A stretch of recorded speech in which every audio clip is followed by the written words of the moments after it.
Was feeling the pressure of short-term vacation rentals popping up, and I had attended the Lele'iwi community meeting, and they had shared their frustration.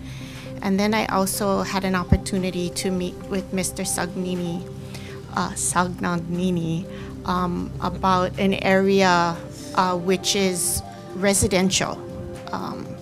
And we tried to address the issues there and the pressures that they were feeling in a residential community, and the pressures of, you know, people coming through a community that was quiet and just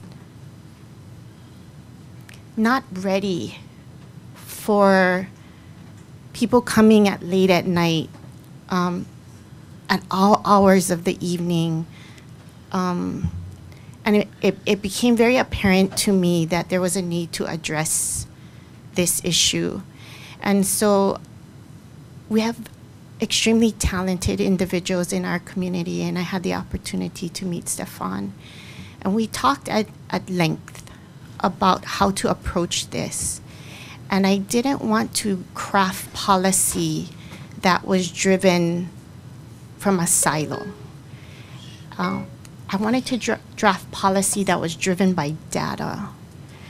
And thank you, Stefan, for doing the heavy lifting and identifying those challenges.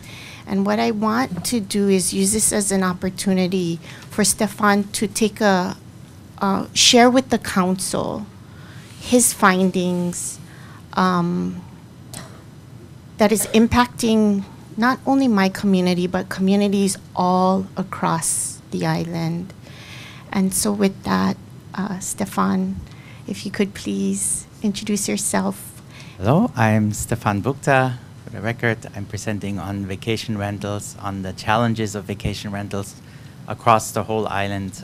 Not going to be speaking about our neighborhood excessively, even though I can't help to bring some pictures of individual objects in the neighborhood, because when you start to get interested in a problem, then it's sometimes, you know, those experiences, first experiences that you have that tend to stick with you and drive you later on and tend to motivate you. I had identified the problem. I'm German bicycle guy who goes around neighborhoods, you know, I don't drive. And so I saw this change on the ground, that all of a sudden houses started being empty. And then at certain times of the year, not always, rental cars would be in front. And I'm like, this used to be a neighbor, and now that's a rental car. That's odd. This house looks a little bit too nice. Oh my God, it's getting a complete makeover. So you see these changes as a neighbor, and I started inquiring, what is this? And I brought it up to Sue Leloy as a concern, because I noticed that almost 20% of our neighborhood had been converted. And Sue said, well, if you really want people to listen to this, you can't do this on the level of a neighborhood, because we can't make policy for one neighborhood. That's not good policy. And I'm, now I'm, so I thought I have a history of collecting data. I've once helped the city of Beijing with their pollution problem, and there's a similar issue. It's where there were many, many polluters, but they would be hiding because there are strict laws, even in Beijing, believe it or not, against all that smog. But a lot of the construction sites, they won't cover up all the dust. And once the inspectors show up, they'll quickly put water on top and everything. So finding them was key. And so I thought, whoa.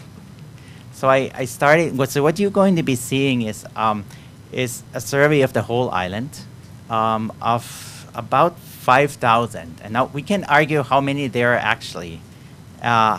Nobody knows the exact number, and that is because it depends somewhat how you count them.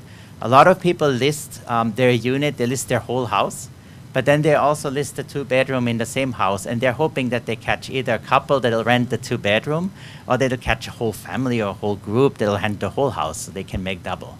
So you have a lot of double listings of that kind. It's not a huge amount, but I would say it's like 20% or so of the listings are of that kind. But I can tell you for sure there's more than 5,000 individual listings, bed and breakfast owners on this island at this point.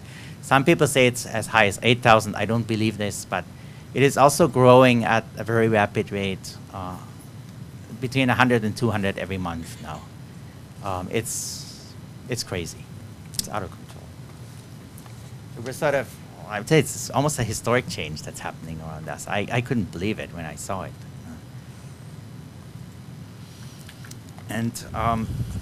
But before I launch into the data, there's one thing I want you, if there's nothing else that you take away from this, I tried to put this into an image. So I had in Japan, somebody told me there's a saying that says, as a bee, in gathering flowers, it takes only the taste of them, but it doesn't harm their color or scent. So it's a beautiful image of you go somewhere, but you don't take nothing from it. But then this person that told me was talking about there's also ants, and ants also come to flowers. And an ant, it's kind of sticky, but individually it's not damaging the flower. But what if there's lots of ants? Then you can actually damage the flower. And so what I would like you to take away from this presentation as a major point at the end, there are bees and there are ants. And if you have too many ants, it will kill the flower. And I think that's what we're starting to see in our residential neighborhoods and also in some of the ag zones, where you will see when you look at some of the maps that it's running wild there. There are tent cities sprawling behind already approved houses, luxury tents with wooden bathrooms next to them. It's quite amazing how creative people get. And I found there's now a hot spring, not joking, down in Pune, rented out 2 hours at a time on Airbnb, where you can go down and they claim they have the original Japanese hot spring experience. I have a long history in Japan. I don't believe that. You need more soil, I mean, different kind of soil, but they claim they have it. And it's fully booked, a week out. So it's not only Airbnb, this is going crazy in all kinds of business uses now. It's not only short-term vacation rental. So, okay, I have this quote up here, and but I'll talk about this a little later. I talked to one of the business leaders up in Waimea. My wife works in the hospital there, and there's a gentleman that used to be the CEO of the hospital for a short time, and he is also an attorney. So I asked him, you know, what should we do about this problem? And I have a German background, and in Germany we are sort of, Donald Trump talks about Norway all the time, and he says, holds it up as a positive example. But what he often doesn't realize is one of the reasons why those societies are good is because we, to some extent, are more settled than what you see in the US, is because there is a strong role of government in curbing the excesses of businesses that these societies that I grew up in sort of uphold, that you don't see in the American West, you know. Here, property rights are very important, and there's often a pride in very strong capitalism and the idea that you're going to change the world through your capitalism. And when you deal with Airbnb, you're going to encounter some of that with those type of companies. There is this California lightning eye, we're going to change the world. But it is a raw capitalism, and on our island, this gentleman thought we have to police the edges around it, otherwise there's going to be some impact. And so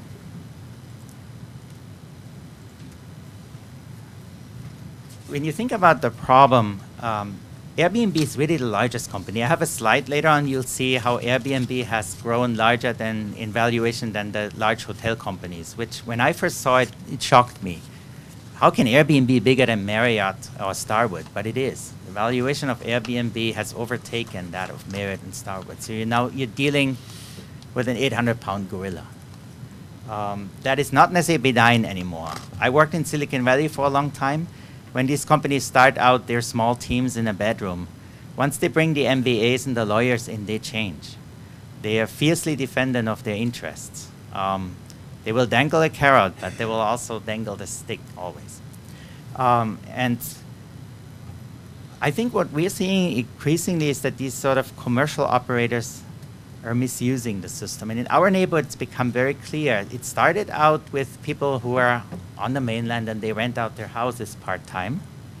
But then when people realize that the returns you can get from Airbnb, they're higher than in any other real estate category. You have to visualize this. If you buy 2 or 3 lots and you put a house on, the returns you can get on that house, and I'll have a slide later to show you that in detail with numbers, they're higher than any other thing you could do as an individual in real estate.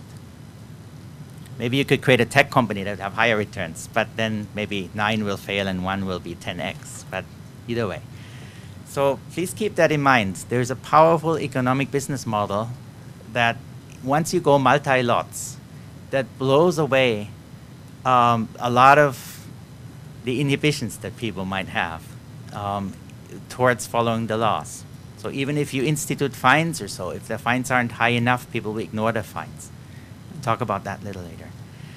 So we really have 3 kinds of these vacation rentals, and I've talked to a lot of cities on the mainland to get a sense how they look at it, and came down with these three different kinds, and you'll see later in my slides what those are.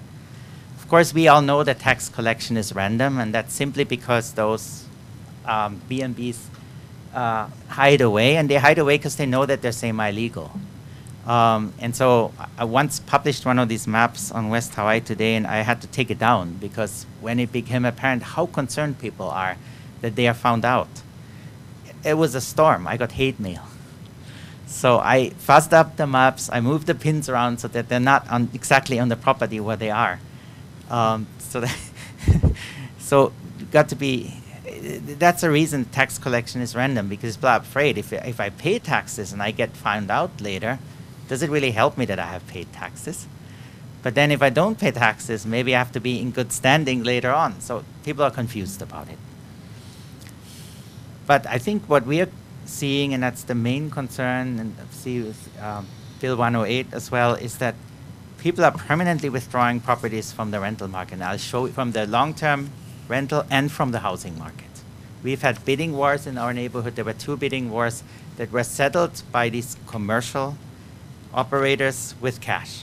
And that brings ill will to people. When you see cash deals, then that's not good. When a local family loses against an operator from LA in a cash deal, that's when you start worrying.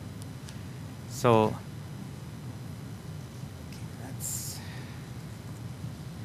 what we would do is we would go out to a website, pretend to be a human user. You can do that. You go to Airbnb and say, I'm a human user, type in Hilo, and then you get all the listings back that are in Hilo, and then match them against the tax base. That is a little tricky because Airbnb will not show you the exact location of that lot. They claim that's for security reason. If the owner is not home, then maybe somebody could knock there or could look and so on. So that's why you get a block radius, sometimes up to a mile. It's fuzzed up randomly. And then you also have the fact that they don't publish any names and any addresses until you book the accommodation. So if you actually go there, put your credit card in after the booking, then you get connected to that host. Of course, we can't book 5,000 properties.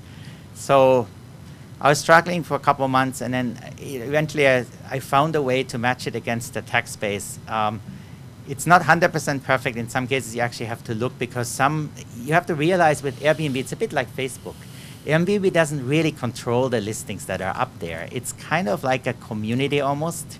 There's for example, in Kealakekua, there's one guy who has a dump truck, and he rents the back of the dump truck with a mattress. If Airbnb knew that, they'd probably pull that thing out, because that's half a joke. It's serious.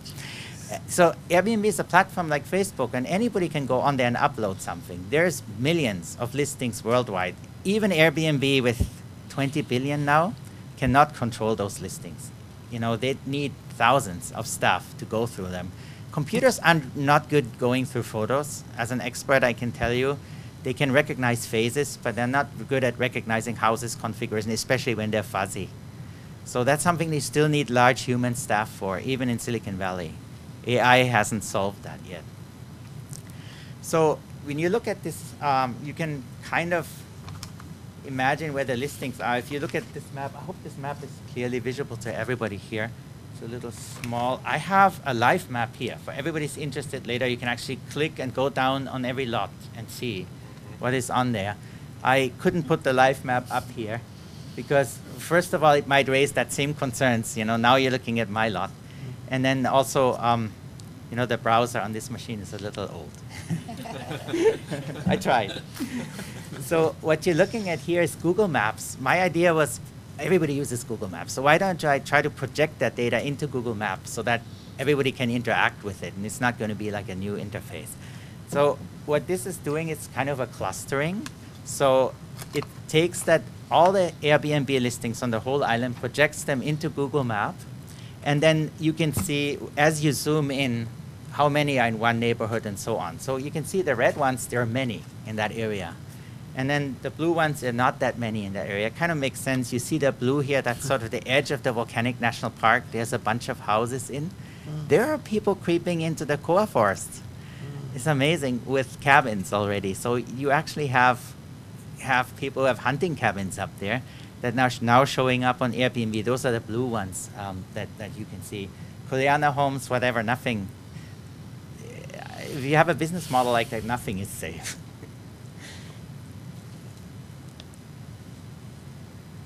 And I think the other thing I want to point out isn't just the business model. It's what Airbnb did is they solved the booking problem. 10 years ago, you could create a monster house probably using some of the 5 unrelated people rules in the county code, but you wouldn't have a way to consistently fill it because people weren't comfortable staying in each other's homes and they wouldn't share bathrooms. But what Airbnb has done is it's brought this revolution in, is that people are now comfortable to share bathrooms, and in the European style, where there's not necessarily a bathroom attached to that room, but where 2 or 3 units share one bathroom. That's okay now, and people are comfortable staying in each other's houses. They think it's cool. Oh, wow, I get a whole home instead of something in Marriott where it's just a room. So, and I have to say I use Airbnb quite a bit. I went to 7 different Airbnbs last year in different cities in the world. I have family in Munich where I can't stay because they're really old, and so I ended up staying in a Spanish woman's Airbnb in Munich, and I loved it. So it's not all bad. So zooming in on the neighborhoods a little bit, on the left-hand side here you can see Kapoho. I talked to Chris Yuen, the former planning director, and he said, look at areas like Volcano and Kapoho, because those are areas where we sort of have a need to support the tourism industry. So I thought, let's have a look. So if you look at Kapoho here, the gray area is the residential zone. And the other white area is the X zones. They're right smack in the residential zones. And they pretty much cover that whole area. What I've done to visualize is the red pins, the bigger pins, are the hosts that I have identified have more than 1 unit. And I'll explain later why that is a problem. And then I have the small pins. The small pins are people that just rent either a shack or they rent a single ohana house. But they're sort of less impactful because they're not somewhere else renting their whole house. And then I also have green pins. Green pins are the true room sharing people. There are people that they live in the house, kind of in the older bed and breakfast style, and they'll share a room or they'll share an ohana house on the side. But they're clearly there.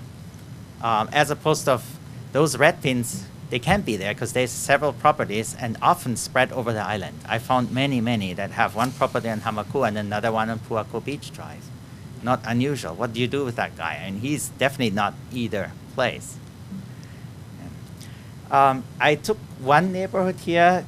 Computer pictures are sometimes impersonal, so I actually went into Google Maps and I counted out all the houses here. And I put a yellow circle around them, the ones that are converted to vacation rentals.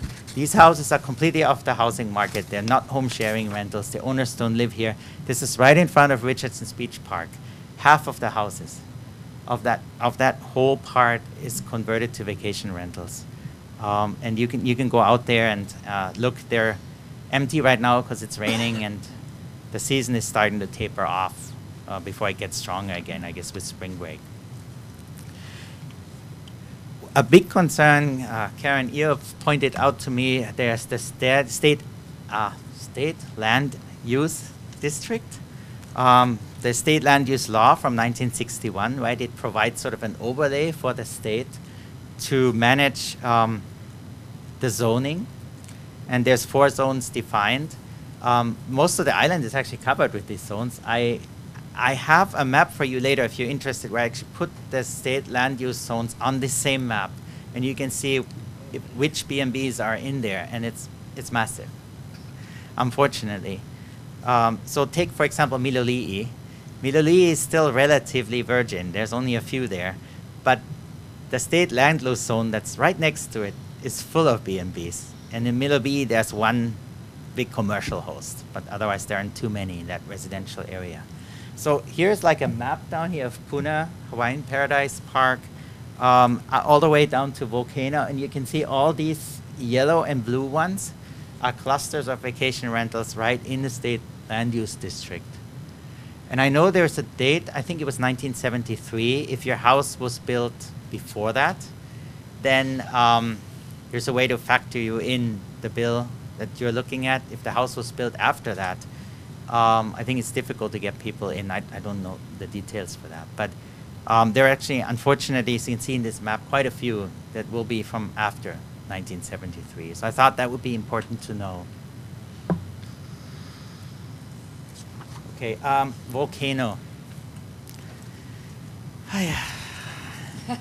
I got into a brawl with the Volcano owners just to put a human face on that, because they were most outspoken. I would say I went down there with a laptop because I wanted to get a sense of the problem, and I drove around that neighborhood and just went up and looked at every vacation rental, and there's 3 on every block. Seriously. So I wanted to get a sense from the community, what do they think about it? And when people saw and heard about it, they got really defensive. They got very worried, and they've built a livelihood around this. For a lot of the people in Volcano, their point of view is, you don't have to drive to the resorts anymore. You know, we're down here now. We have a little business running, even if we know it's semi-legal. But we keep this house beautiful. Don't take it away from us. And so I think that's something you're going to be dealing with going forward with this bill, is that there's people that have built a life around it, and that maybe there needs to be a way to say, you know, in order to support the park, which is right next to Volcano, there should be maybe a way for some of these businesses to go on and exist if they don't become, you know, mega capitalistic and taking over entire blocks or building ugly buildings that stick out. And unfortunately, we're starting to see that, because as outside capital comes in, the people don't live in the neighborhoods and they don't have a visual sense of what will work, and they'll go for maximum size because of the business model. So Volcano, you can see this. You can see there's lots of hosts there, and that's going to be an issue. I know you can't make policy for one town, but maybe there's a way with density regulations or so to deal with it. Another area, Seaview down here. I looked at Seaview. Whoa. That whole subdivision, Kalapana, is covered and littered with, no wonder so much resistance is coming out of that area. I would say it's 80% turned over to vacation rentals. People don't really physically, a few people run farms down there, they actually live there, but I'd say the majority are absentee owners or commercial hosts. And then I put up the other area of concern, and that's the Kealakekua Captain Cook corridor. There's very, very heavy impact there with vacation rentals. And it also started out with little bed and breakfasts right on the highway there, but now, right on Mamalaoa Highway, but now it's spread into tent cities, into a dump truck, I mentioned that, into farm structures. It's everywhere down there. Okay, so I tried to look at all these different hosts and try to classify them, because I'm thinking there's no way you can easily tackle 5,000 vacation rentals, you know. And I met with Jeff Darrell from the planning department last week, and I asked him, what do you think about regulation or could be done? And the first thing he said, if 5,000 people find out they're going to be illegal, we're going to be jammed for years. Because they all come into the planning department and they often don't understand what the regulation is. And they'll complain. And so I think what I'm trying to hopefully help you with is to see, is there vacation rentals that might be beneficial for the island, and that could, you know, some of the vacation rentals that have been created in Volcano are great. They really provide a very nice atmosphere for people to stay that we actually want to embrace and, you know, build a model around. And other vacation rentals that are clearly taking housing off the market. And, you know, what do we need to do there to not completely make these neighborhoods vanish? Because I think those neighborhoods are dying. And what you will see is that as residents get pushed out of these neighborhoods, they'll move down to Paradise Park, and then they'll get on the rooster bill issue. Because, because, you know, that's where do you go if you get priced out of Keaukaha? You know, you're going to go to Paradise Park. That's what I actually see. And then now you're sitting next to somebody who's raising roosters. I mean, but you were in a residential setting before, so that could be an issue. So it's fascinating. When you look at all these hosts, you will find that only 6% really rent out 2 or more places. But those 6% make 35% of the money. And then on the complete other end, 52% of the hosts that are I would call them non-pros, because they're really the home sharing type that got Airbnb started. They're renting out extra room, and they make only 11% of the revenue. Isn't that shocking? The people who are the home sharing hosts that you associate with Airbnb, they're making virtually no money. And part of the reason is that they keep changing rooms. You know, like maybe tomorrow I'm going to I move my daughter in, I get Airbnb out, but in 6 months when my daughter goes to the mainland, I need that Airbnb again. So, you know, there's a lot of in and out in that category. And so for Airbnb, it's one reason they are not championing these original people anymore, because they noticed as a Silicon Valley company that has the hockey stick growth curve, if we focus on them, we're not going to grow fast enough and attract enough capital. So there is sort of the disconnect there, is that Airbnb got started as the good guys, helping people with conferences in New York and San Francisco. They're now actually pushing for the big commercial hosts, because that's where the revenue growth is. And then there are the middle people, the 42% of people that are renting a single unit. They make a little bit more than half of the revenue. On our island, we have many of them. Those are all those people that, you know, always dreamed of retiring in Hawaii and bought a house here, but then realized they can't just move here yet. And 10, 15 years ago, it was hard to do that, right? I mean, like, how would you maintain that house now? When you come back, maybe your things are disappeared or there's flooding in front. But now, Airbnb has solved your problem. You can just buy a house anywhere in a residential neighborhood using mainland money, and it's easy. There's commercial people out there that will maintain it for you. So Airbnb has opened the floodgates on those mainland owners. And so I think that's one category that's turned sort of into a problem that was benign before. We always had those type of rentals, right? Everywhere in Hawaii is where they're absentee owners. But now they're rampant. Now they're running all over neighborhoods and trying to buy, because they realize not only can I have it for retirement, but I can actually make a steady income while being on the mainland. And in our neighborhood, we have a few that, yeah. So please take a look at this. This was quite a shock for me. I had no idea. I mean, Airbnb has overtaken the large hotel companies at this point. They're still not a public company. They're still a private company. I think there's a plan to go IPO at some point. And I think a problem of a lot of us look towards the state to solve that problem. There's constant negotiations with Airbnb on the state level, and a lot of these negotiations have failed. And this is not for bad will on the part of the governor. This is very simple. This hockey stick tells you why they will continue to fail. If you're Airbnb, you need to maintain that hockey stick curve. Anything that impacts that curve, you will not go with it. Because if you lose that hockey stick curve, you're not going to get venture funding. You're going to have trouble with the IPO. The other companies might catch up on you. And so here's the trouble that you're up in when you're trying to collaborate with Airbnb, is that Airbnb have to sort of reduce their own salary or income in order to collaborate with you. So sure, they will dangle the carrot of taxation, and they will say, we'll identify all the rentals and give you all the data, until you raise the point of regulation. The moment you dangle regulation in front of them for those 6%, which are their main income, they're going to slowly back out of the room or cite some abstruse laws that you are, as the governor found out, in all those bills that get stalled in Honolulu, because the moment that Airbnb gets into regulation, they will get very creative inventing laws why you should not regulate them. And so I think at this point, the mainland, a lot of communities there, they are a little bit further down in this process. They have tried this. They have managed, they have found out that a few cities that were large enough have been able to make accommodations with Airbnb, but most of them did not. They come out to having stiff fines and their own enforcement teams. Because it's actually a larger problem. To be fair to Airbnb, they can't really solve it because, again, they don't control the listings 100%. And in a way, it's a peer-to-peer platform. Sorry if that term is not familiar to you. It's in the IT world. We have this peer-to-peer like Napster used to be. It's basically the idea that, I rent from this Spanish woman in Munich the room through Airbnb. I couldn't find it myself. I haven't been to Munich for 20 years, except occasionally visit my aging parents. But now that I know her, next year I don't need Airbnb.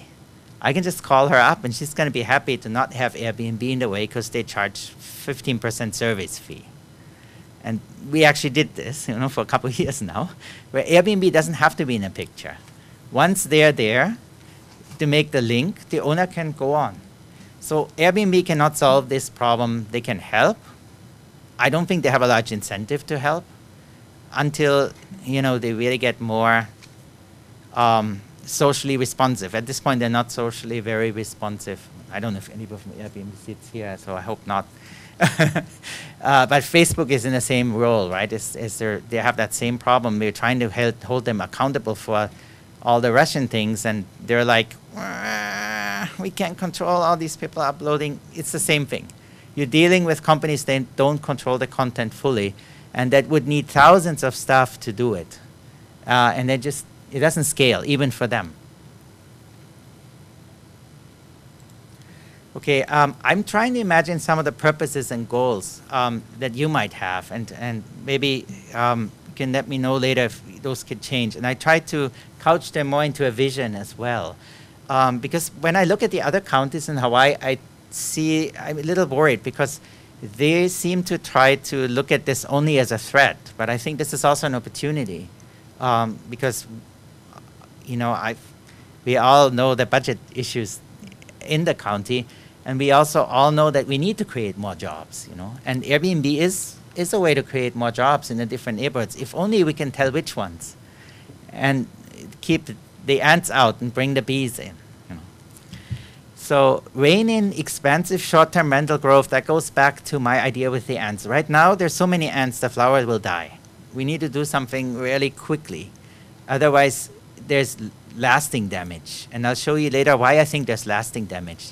Simply because when the houses are converted, they're forever converted. And a lot of my neighbors say, well, Hilo is always recovering next time the economy recession hits. I don't think so. This business model is powerful enough. They can persist through a recession, especially the commercial ones. Maybe not through a tsunami, but through a recession. Maintain neighborhood character and unique lifestyle. That's where I'm super concerned. I'll tell you later, because there's a shift in the neighborhood characters once you bring that much money in. It's just the amount of money that you dump into a neighborhood that you just never had that sort of money. So, affordable housing is a big term. In the context of Airbnb, it's more available housing. If those houses all disappear, then it's not a problem of affordability, it's a problem of availability. Like in our neighborhood, 20% of the houses are permanently off the market. They're not, they can't even enter into affordable housing discussion. But at the same time, enable these opportunities, maybe like in places like Volcano, Kapoho, others. And of course, generate revenue for the county. It's profoundly unfair today that if you run a B&B like Claudia Rohr does, or like Arnott's, you are fully licensed, you have fire code, you have everything. And the people right next to you have nothing. They're buying one lot every 6 months, adding on houses, renovating them, and they're completely under the radar, and they're right next to each other. And I think I want you to realize that the small hotels are the ones that are going to be most hurt by this, because they went through all the permits. They often have some sort of agreement with employees about salaries in place, and they can't just bring people in and out as they would like to. The Airbnb operator, he used to use my neighbor, but right now he doesn't need her because for a few months it's empty. He just sends her home. In a hotel, there are structures. You can't just send people home. You know, there's unions, there's other arrangements that provide protections, some level of protection. Okay, so I'm trying to help you untangle the more impactful short-term rentals. And I looked at many communities on the mainland, how they do it. By type and owner occupancy is one way, by rental times per year, by number of rooms, or by use, or by geography and by zones. Those are the major ways most cities are doing it. And in Bill 101, I think 108, we have a great start towards untangling them already. And then I want to point something out, something that I started talking to code enforcement people on the mainland that have been doing this for several years. Please don't forget fines and enforcement. This is the iceberg. You see only the regulation part, which is the top of the iceberg. But because the business model is so powerful, there's so much money in it, those people would just ignore the fines and continue operating. So I talked to the code enforcement person in Santa Monica, Denise Smith. She's very, very nice. She called me back. She heard Hawaii is looking at it. She called me back a number of times. And she said, if there's any message you have for the council members, make those fines really stiff. We had to fight owners in court. We have to drag them into court to eventually get them to back off. And they ended up doing something really drastic last year after 4 years of failing to curb this. They set up a table of administrative costs, and they're now, when they find a violation that the owner that they have cited lists again on Airbnb, they charge him upfront the enforcement court costs. And that really had an impact. So that you do that selectively. You don't do that to 5,000 people, but you identify the few bad ones, and you go after them, and that has a signal to all the others around them. And they had one guy had 78 houses. It became a nationwide story. You can pull it up on Google. He was operating out of LA and had moved into Santa Monica. And they had him in court. He lost the court case eventually, and he moved out. And interestingly, he created a data company around Airbnb, and he's doing what I'm doing now. He got too frustrated with, dealing with this. So fines and enforcement, but there are also a lot of loopholes in Chapter 25, and I've personally looked at a lot of those. And if you have a way of fixing them, this is the most important slide in my talk. Looking across all these different B&Bs that I found, please think about the green ones here as the bees and the red ones as the ants. And you can see there's two main ways to classify those. You can, on the top, it's kind of by kind of rental. You have the shared room rentals that Airbnb started.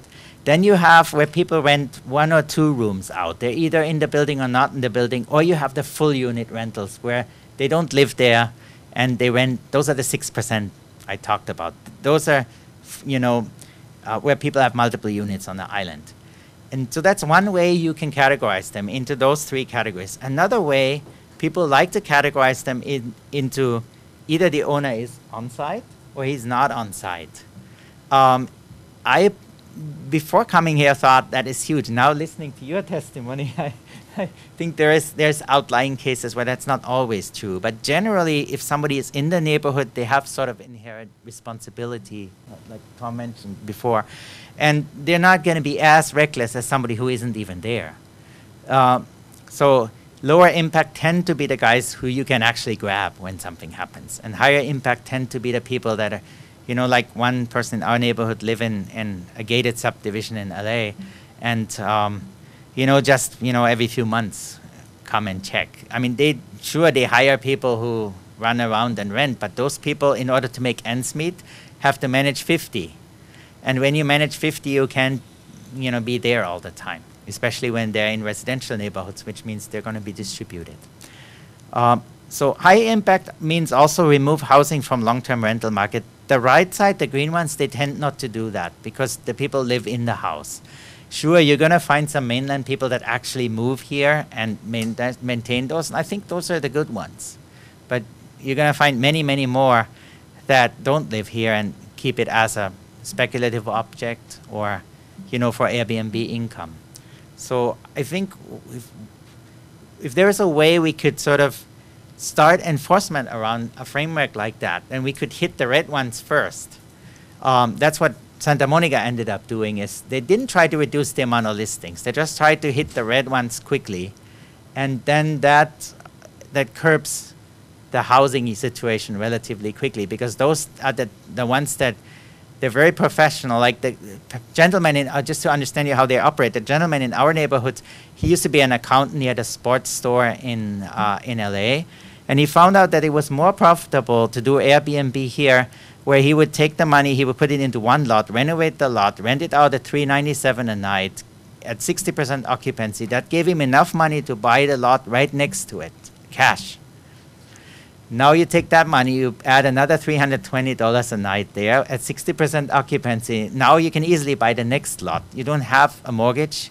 You don't have to compete. So that's the pattern you see with the red guys. And that's why I think they're putting money in the ground now. And if we don't stop them, you know, we'd have to remove those objects. And it's going to be really hard. And so that's why I'm hoping this EOF with Bill 108 really need to stop the bloodletting at this point, because these neighborhoods are really hurting. Excuse me, Mr. Buchta? Yeah. Yes, could you please refrain from referring to the Bill 108, because that's not before us today. Your presentation is, so thank you. Just a reminder. Yeah, I apologize for that. That's okay. You can All tell right. me I'm Thank you very much. somewhat of a computer geek background and not always procedurally. But Okay. I keep Thank this you in very mind. much. I appreciate it. Okay, I'll flip over some slides quickly. Please treat the owner-occupied differently, except that we'll need to have to look at individual owners. There could still be a problem if, you know, they become, you know, sometimes personalities overrule even the responsibilities of neighborhood. And if you can see some cities on the mainland doing this very resolutely. Austin and Nashville are two cases. They have actually different building inspection requirements for the owner-occupied and the non-owner-occupied. I think that makes a lot of sense. If the owner isn't there, I think you need to be more careful with building inspections, with fire, with other things, because who's going to do something if there is a fire, you know? And you know, who's going to take care of that owner? I used to be on a board of management of a condominium building. We used to have people get stuck in an elevator with a ketchup bottle jamming the door. Who's going to take care, you know, if the owner is far away? And if the realtor who is managing for them is selling something at the same time. So different building inspection, and I think there should be strict caps on the number of permits that we issue towards the non-owner occupied in different residential neighborhoods. You're probably not going to be able to get all of them to back off, but there should be caps how many there are. Because if there's not caps, it does impact the affordable housing you know, strongly, plus all the issues we talked about. If there's too many in a short neighborhood, it can ruin the neighborhood. And it's not that these people are necessarily bad, it's also a culture shift. I mean, you come from big cities, you come from Beijing, you know, where you can't breathe the air. Now you're in Keokaha, your kids are going to go out and ride turtles because you've never seen a turtle. You know, you're battling, you know, so this is the disconnect. There's nothing bad intentioned when you come from a big polluted city like that and you get into a beach park that, whoa. So that's the kind of things you have to deal with, I think, to sort of mitigate. And of course, someone to be held accountable is key, but I think it's not enough. I think the accountability of a realtor that you bring in is not the same as the accountability of a neighbor who tries to live there and, you know, be a good neighbor in a community. So this is an actual object. One of the objects that got me super concerned. This is a house that used to be occupied by Kama'aina family. They gave it up, and it was renovated by someone from Los Angeles. And it's right across from the ice ponds, across from Violena Beach, from Richardson Beach Park. And so this gentleman did is, there was a bidding war around that house with a local family. He settled the bidding war with cash. He already had another building right next to it. And then he proceeded to put about $300,000 into this building. And now you're looking at 280 purchase cost and 300 renovation. You're looking at a $550,000 house. That house will never go back on the rental market because nobody could pay the kind of rent that the owner, you know, would, unless he was, you know, giving a donation or something. He would, you know, so these houses, once they've been converted, once somebody puts them up to international tourism standards, they will never come back on the housing market. And of course, the other weird thing is, my next slide goes to this. These houses are all empty part of the year. And the reason is that sometimes the tourist seasons ebb and flow, right? And if you're an owner of a really nice house like that, you're not going to rent it short-term to students while nobody's in there. Just going to leave it empty and wait for tourist dollars. So this neighborhood is either too full when it's Golden Week in Japan, or when it's, you know, Merry Monarch and screaming, or it's completely empty as it's right now. You know, look at those houses. So we're going to see a radical shift in this. So this is a little diagram that I created after a few months of observing this on the ground. And I think it gives you, hopefully, an idea of the dynamics that are at play here.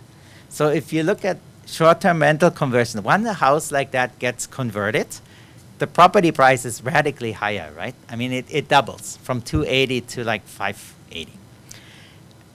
Eventually, it's going to drive property taxes up, but that's going to take a while. So let's forget about that for now. But because the property price is so much higher, there'll be fewer affordable rentals because he can't rent it anymore, and there's not going to be many new houses, which means that essentially it will push the neighboring owners out slowly. Not immediately, but it pushed them out to Paradise Park or other subdivisions where, you know, they can still, you know, pay the house. And so that house will be empty. Once the house is empty, more short-term rental developers will see it, as they are some of the people who are guests, you know, are potential short-term entrepreneurs.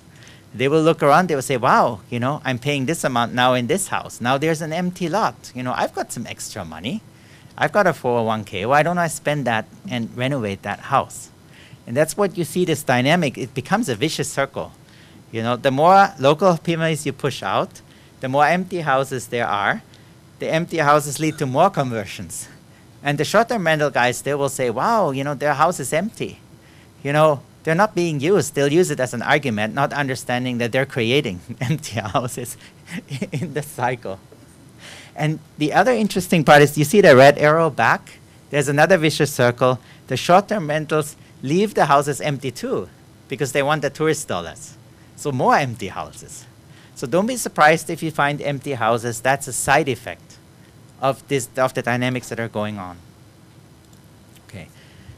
So there's these extreme concentrations, and I think I can't talk too much about the state land use district, but I think that's one issue, is that we have in some areas, for example, especially down here in the Kapoho down in the Seaview, Kalapana area, we have extreme concentrations of houses in the state land use district. So I don't know how to address that. Is the beachfront areas of many residential or ag districts are completely covered now. There is no locals living there anymore. The Kuleana houses are not Kuleana anymore in most cases. There's still some families that persist down in Kealakekua on the ocean shore, but a lot of them are turning. So I think in terms of, it would make a lot of sense to have a concentration limit in a different neighborhood. And so I went around and looked at lots of different mainland cities and see how do they go about, and collected some data for you to hopefully help with this. And the idea would be to limit the commercial activity in residential neighborhoods. We can't, I think it's not possible to completely reverse this. It's not realistic. There's just too much money in the ground already, and there's too many vested interests. And we all read the newspapers and see the pushback. But the mainland has been dealing with the same situation, and they've worked out concentration limits in order to address this. And I put some up here. For example, Charleston and Portland. Portland is always a city that's sort of ahead in terms of regulation. They're very innovative. They have one short-term rental per block. That's the minimum. Everybody else, faces heavily fines. Chicago has 6 per building. Makes more sense for them because they have very high dense areas. Austin and Nashville, 3% of the housing units per census tract. I don't know why they go by census tract. It's kind of interesting. But you can see how people creatively try to go after this. Durango, 1 short-term rental per block phase. But then they have overall caps in the neighborhoods where there's the greatest demand. And I was thinking about this. For us, makes a lot of sense because we have Mary Monarch, we have the Iron Man. Maybe at some times of the year, it might make sense to open residential neighborhoods up just so that we don't have to build more ugly structures. And give people temporary permits maybe. And say, okay, this is like 30 days a year. Why not? 30 days a year, get a permit from us and we'll let you do it, but don't do it more than those days. Or Wisconsin has this idea, 500 feet of an existing TVR. Or, I'm sorry, Tom pointed this out. I keep mixing TVRs and short-term rentals. I know TVR is your language and short-term rentals is what the mainland guys tend to use. Okay, so an example, the Hilo neighborhood that I showed up here is why I think this could still be get under control. Here's this one commercial host. He owns 4 lots out of the 12. So if we knock 1, we can pull 4 out. And so we can have a quick impact without having too many people flooding the building department and filing complaints and so on. Of course, this one user won't be easy to drive off because he has probably $3 to $4 million investment right now in this neighborhood. So he's going to fight. So that's why I think one of the main messages at the end of this soon is please do something. Money is going in the ground as we speak. And somebody will have to remove it. And it will be removed either through court cases, which is very unfortunate and brings bad blood. So hopefully we can get not much more money into the ground. And that was also what the business leader in Waimea told me. He thought as a lawyer would be the approach. Not let much more money go into the ground. Curb these ones that are buying multiple lots. And that obviously investor types and not home sharing types. Okay, this is an outlier. I put this up here. You have to know this because Airbnb sometimes does make exceptions. So Airbnb moved to San Francisco from New York because they realized they need Silicon Valley to attract talent. And the city of San Francisco is famous, right, for the highest housing prices in the nation. And San Francisco clamped down on them. They said, if you want to move here with your offices, the only way you're going to move here is you curb those hosts. And Airbnb made a voluntary policy called, it's dubbed One Host, One Home. So there's no way you can get more than one home. Airbnb will delete your listing. And so they actually had in San Francisco, sometimes they will make these accommodations, but only when they're really cornered. Okay, New Orleans is a really interesting one. All these mainland communities looked at is the one that I liked most was the one in New Orleans because they kind of had this idea that why don't we embrace the good ones and create special permits for them and then fight the bad ones by putting them into different permit category. And they created 4 kinds of ones. And maybe we can take something from this. Like they have, I forget about those complicated names that they have. They call it accessory short-term rental. That really is a home sharing one. It's the one where it's an accessory to the owner who lives in the building. So those are the ones we want to embrace. Then there's the principal residential ones. Those are the ones that are in residential areas and that are already taking up homes and places. Those, they put very stringent density restriction per block and neighborhood to stop them from spreading. Then there are the commercial ones. When they say commercial, they don't mean the same I mean with commercial. They mean the ones that are in the commercial zones, you know, like Ali Drive or certain areas where we want vacation rentals, where we want those businesses to be. And here in Hilo, of course, we have Banyan Drives, and we'd love to have some of those guys come in and help with Uncle Billy's, right, and reactivate, or have the old Hilo Hotel on Kalakaua Square come back. But that's not where they're going. That's where they should be going. So they call the commercial ones the ones who are willing to go into these areas and revive those properties. And then they have this great one.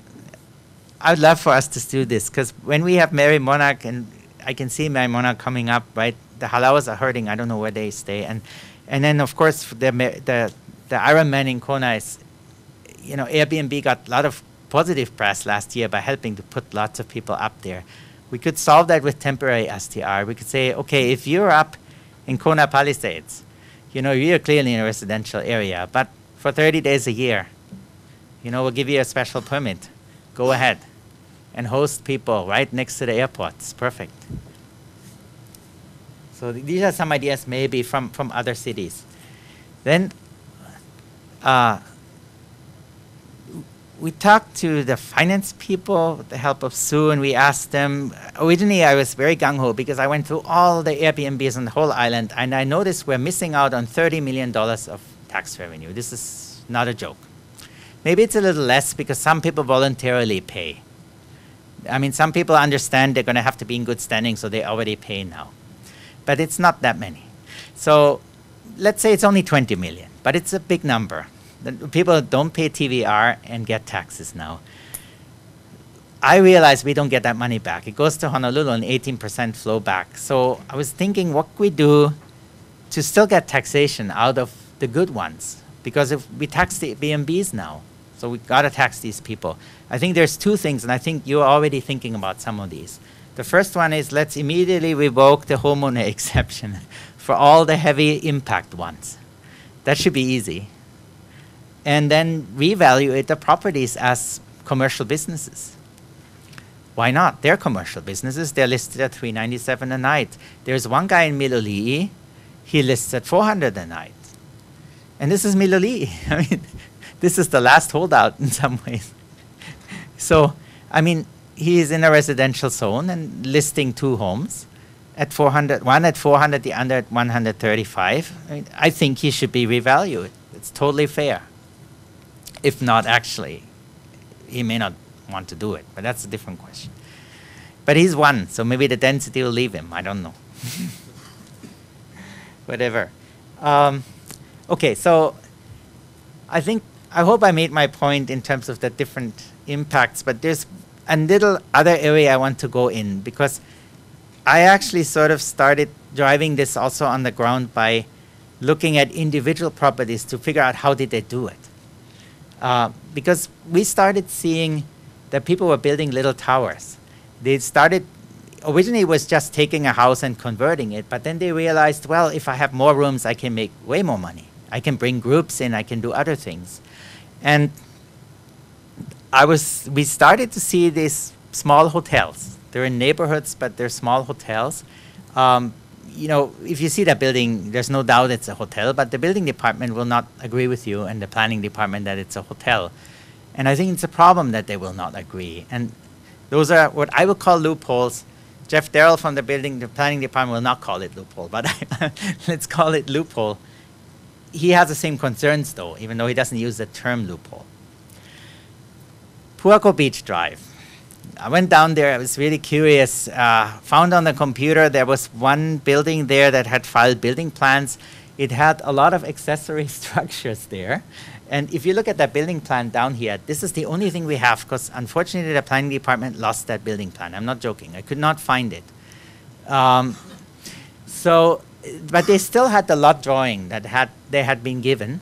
And this lot drawing here looked wildly different from what you see when you look up here. What you see is a Balinese compound. It's beautiful. It's built with bamboo, but it's got all these bungalows. And the bungalows have full bathrooms with jacuzzi. They are linked to the main building. And they're rented for several $100s as individual units. And they show up in the building permit as accessory shacks. So there is a problem here. The code limits the amount of kitchens. You can have one kitchen per main structure, and you all know you can have one kitchen for the ohana, and that's it. But it doesn't limit the number of bedrooms. These guys don't need a kitchen.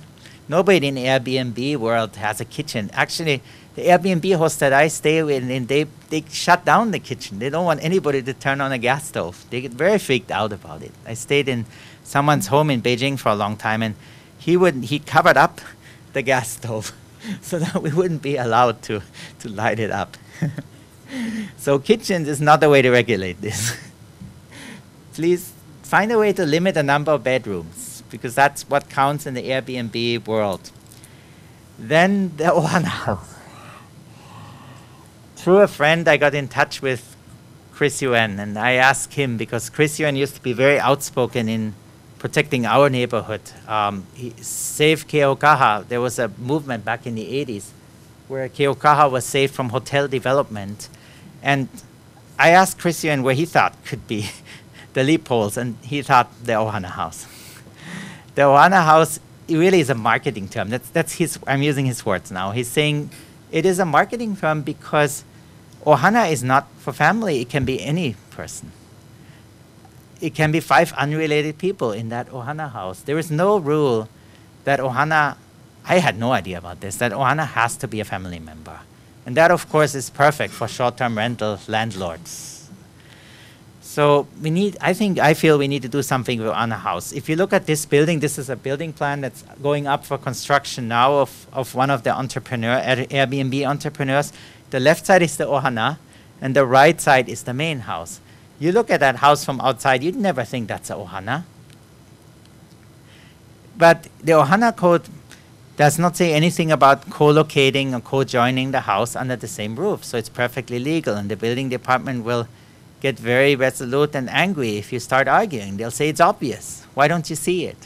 But every normal person would say, Ohana house is a separate structure for my in-laws. What are you talking about? So we need to do something about those Ohanas. There's no size limitation. They can be huge. The only thing that applies is a larger setback, according to Chris Yuen. That's all. Otherwise, if the setbacks don't grip, you can build those as big as one. So what this guy is doing here is, the only reason that he's only 6 units is the setbacks. This is the real floor plan. You can see the main house has 4 rooms, only 2 bathrooms. Perfect for Airbnb, they'll share the bathroom. And then the back Ohana house has 2 more bedrooms. Sharing a kitchen downstairs that you don't see. Both have kitchens and on the other floor. The other big loophole, and the building department recognizes, the planning department recognizes this, Jeff Darrell raised this himself, is the 5 unrelated people. I think the intention originally was good. The intention was that, what if we have 5 students? Why don't we let those 5 students live in the house? That's, if we regulate this too strongly, it's going to impact certain groups. But for somebody who's Airbnb developing, how do you catch 5 unrelated people? How do you catch if there's 6 or 7? There's no way. So this rule is unenforceable. And I think if you could do something with that rule, it will stop the commercial Airbnb guys from going monster house. Because they're going monster house. The economic incentive is so big now that there's monster houses. The other thing I got into, and I only found this out by experience because I looked at some of those permits in detail, is that there is a big problem with the SMA minor versus major. And I know this is a very contentious discussion, and I know last year the Planning Commission debated this, right, in a big way. I only mention this because this is actually what allowed one of the many hotel builders to go forward. If you're right across from a beach, then you're supposed to have a development that doesn't impact that beach in negative ways. And there's also a number of $500,000 that is supposed to be the number that you don't go over, because if it's more than $500,000, you're going to go in front of a planning commission, you're going to have neighbor hearings, there's going to be some involvement of the community. But it's under 500, it's supposed to be okay. And here's the problem with this. The developer doesn't have a plan. He has a plan, but he doesn't have a cost idea. He's going to come with a number that's far away from those 500. This gentleman came with 350. Once you look at those plans, 6 months later, it's going to be 800, right? Because it's in a tsunami zone. There's foundations to be built. The foundations alone are 350. So if you take the ICC numbers, there's numbers that you can actually look, and you can say, this is the main floor area, and this is the accessory floor area. Even with those numbers, you get above 500. And I ended up calling the state office in Honolulu, and there's a gentleman, Shijiao Lee. He's very, very helpful. He administers the special management area, and I asked him, how should the counties be looking at? Of course, the counties have the authority to enforce it. He says you should be looking at impact on this management zone, and you should be looking at not the 500,000. You should get very concerned if somebody approaches those 500,000, because it should indicate that there might be impact on the zone across the street, on the beach zone. The counties are looking at this, in the planning department, they're looking at this. It's under 500, great. We don't have to throw it to the planning commission. This guy who's building is going to have to deal with notifying the neighbors. The neighbors are all vacation rentals. So they're not going to, in this case, they were, half of the neighbors were vacation rentals. All of the neighbors were vacation rentals. Sorry, all of them around. So there's a 200-foot notification or 300-foot. All of them were vacation rentals. Nobody's going to push back, right? They're not even home. They don't see it in the, so there's something broken here. And in beach areas where there might be impact, the SMA minor will not stop it. And when I asked Chris Yuan, what are the safeguards we had, he said we have two safeguards. One is zoning, the other one is the SMA for high impact areas of beaches. When you put many, many vacation rentals, this gentleman is putting several dozen people onto the beach of high impact people, then it's supposed to protect it from that. But it right now doesn't, because people look at that magic 500,000 and they never later match it up with a true construction cost. And it kind of makes sense, because I actually walked the planners through this.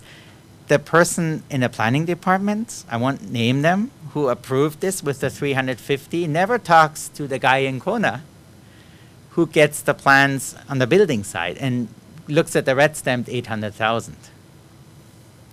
Because that's a couple months later when the contractor puts the number on it, and nobody feels responsible to, go back and tie it together. Of course, once you tie it together, they all get very embarrassed and they call the staff into the room and say, whoa, what do we do now? The money's in the ground. And these people move fast. This gentleman is moving at a rapid pace because he knows time is limited. So he'll overpay the contractor, and that's one of the reasons why you see this 800,000 to finish quickly, because, grandfathering, what have you. He doesn't know. So here's some ideas, almost at the end. I think it would really help if we can clarify the county position on the short-term rentals in the letter of the zoning code. I will put something radical out there. I think the planning department does not need any changes to enforce the zoning codes if they were willing to do it. But they're not willing at this point to do it. There's a history of not doing it. And they, quite frankly, don't have the manpower to do it. So there is something that blocks them from doing the right thing. And I can empathize with why they're not doing it. Because what's happening is these people are running multi-million-dollar business in residential neighborhoods, and you can argue that the person's property should give them a right to do a lot with their house, but not run a multi-million-dollar business. At that point, most courts would probably side with the zoning enforcer, even if it's not spelled out in the zoning code. But if you clearly define it in the zoning code, it's so much easier for the planning departments. They don't have to take the personal risk. I have one corporation counsel. What if we get all these lawsuits? And we have to defend them because there's so much money at stake. If you clearly spell it out, there's going to be far fewer lawsuits. And it's going to make their life so much easier on the other end. So that would be the thing that I heard on the mainland consistently. Once the counties spell out clearly that they treat vacation rentals as something that needs to be regulated, in the good and the bad way, then it makes it so much easier for everybody else. And yeah, I think it would be good to sort of limit certain uses to the letter of the code. The other thing, when you talk to the planning department, these people stick super much to the letter of the code and they don't really look at the intent.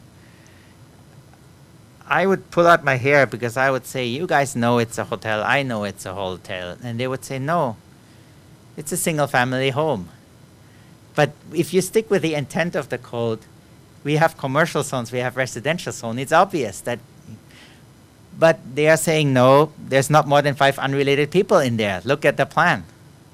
So if they stick with the letter of the code, this doesn't work. So I think we really have to change the actual letter of the code. Then the planners, the employees who sit there on the front line, who receive the people coming in the office, they can do their job much better of enforcing it. And hopefully we can fix those common loopholes. I don't know if there can be separate bills for those. I think it's unfortunate that Oahu did a separate monster house bill, because Airbnb is what created the monster houses. Without the booking problem solved, nobody would book them. But it's a separate problem now, because there's 23 family. I saw on KHON2, there was this great, the Chinese family that had taken over a 23-room house, you know, where they moved relatives in and claimed they were all family. They're only a family for a few months, and then, you know, the vacation rentals will replace them, right? They'll bring over family from China temporarily to make ends meet. So either separate bill monster house or somehow tie it into regulation with Airbnb, because if you take the booking power away, those won't be filled, and they'll go away. There's no question. Okay, and enforcement. Everybody hates enforcement. And it's unfortunate that the other Hawaiian counties so heavily emphasize enforcement, and they go down. When the New Orleans and Portland are saying, embrace the good ones and fight the bad ones. Even, you know, maybe run marketing campaigns about the good ones. Find beautiful ones in Volcano and run campaigns so that direct people over there and showcase them and create employment over there. And curb the investor types. That will take heavy enforcement, because the investor types are the one that have money in the ground and they will defend. And here's what I found when talking to many people on the mainland, and this is what the Santa Monica code enforcement people especially, they have been battling this now for several years. They say that a single department cannot handle their finding them, processing them, and enforcing them. And the reason it's hard to find them is people will hide, because they control the content on Airbnb. Once they smell that there's change coming, they will obfuscate the listing. And, you know, they will break one house into 2 units. They will change the name of the host. They do, you know, they will get very creative about it. And so you sort of, you chase a moving problem that even Airbnb can't chase, because these are things that get updated in 1 minute on your iPhone. And they're looking at millions of them in real time. So I think it makes sense to create a separate group on the island for a while to handle this, because then you can have rapid impact and you're not tied to the existing structures. You know, of course, the people in the planning department, in the building department, they need to be part of that. But if you hand it all over to them, I think they're not going to successfully be able to do it. And that was the biggest stumbling block in Santa Monica, is that 3 years later they woke up after they put the regulation in and they realized we need a code enforcement team, we need a separate task team, and we need heavy fines to support that team. Okay. So I talked about this before. It would be great to prioritize the enforcement by impact. And automate part of the process. Here's the great part. Computers, the same computers that brought the problem, can also help it a lot. So if a lot of this can be put online, you know, why not have the form on your iPhone where you ask for a permit? There's no reason they have to come into the department. Today, there is no website for vacation rentals. If you want to make a B&B, there's no website. There's an Excel spreadsheet with 153 approved B&Bs. 180 to 30 are no more in operation. That's not a way to maintain it in the age of the internet. So, I mean, if we can automate a lot of that. I think there should be a dedicated task force, because that's what was successful in Santa Monica and other cities. It should have legal representation. And I'm saying this because those guys are going to fight back legal and pull it back in the legal guys already. So it'd be good to approach them early and say, what are your concerns? Maybe come up with some blueprints.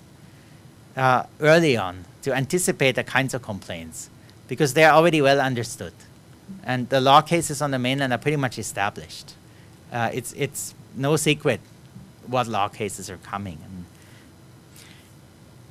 And use steep fines to kickstart the financing. And that's really important because there's no money here now.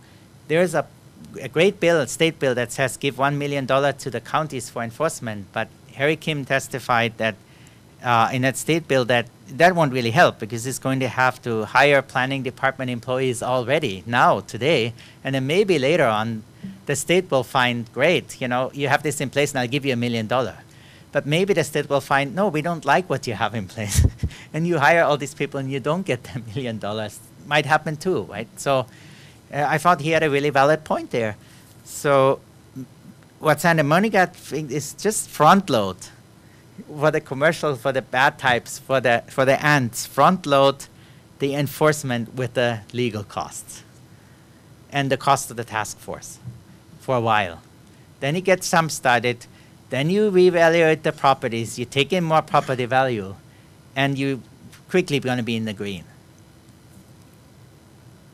At least on the enforcement end. That will self-finance itself really quickly. There's another interesting secret in San Francisco and Santa Monica. They did something else. They found that Airbnb is a $20 billion company.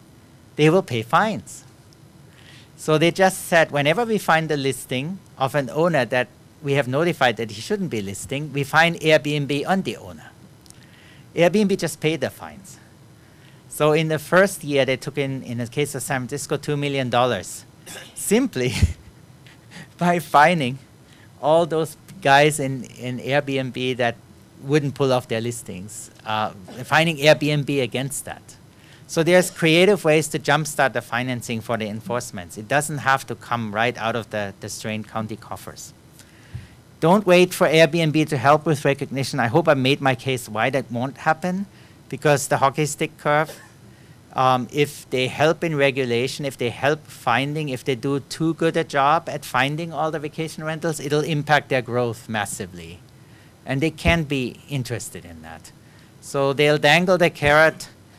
We'll give you all the addresses. We'll do everything until you do any kind of density regulation, until you do any kind of classifying vacation rentals in different categories, especially sort out the commercial ones. They'll bring their legal teams and others out. Okay, so, and the state might provide help. That was one of the really good things. And here's some best practices for enforcement. So these are practices that have evolved over several years in the different cities. So the fines rate, this is only for the US. In Europe, the fines tend to be much higher. In Japan as well. Japan has the Olympics coming up, and they started heavily fining Airbnb to get this under control before the Olympics. In Berlin, there's a fine of 100,000 euro now. It's that drastic, and even that has made some impact, I would say. They haven't enforced it against too many people, but they found it necessary to go to that extent to curb it. In the US, you tend not to see that because people take property values more seriously than in Europe. Not that we don't take them seriously in Europe, but I mean in Europe there's more of a common good kind of idea. There's renters are fiercely protective. Over here we tend to, whoa, you know, what do renters do to the house? In Europe, renters will renovate the house. Not that they're necessarily better people, but they stay in a home much longer. They stay sometimes 20, 30 years. The people I grew up with stay in an apartment in Berlin or Munich 20, 30 years. They'll renovate the house for the homeowner. So that's why the society is so protective of them, and why you see these higher fines in Europe that you'll see here, where renters aren't well protected. In San Francisco they are. They have a lobby, but I don't think in Hawaii County they have a strong lobby.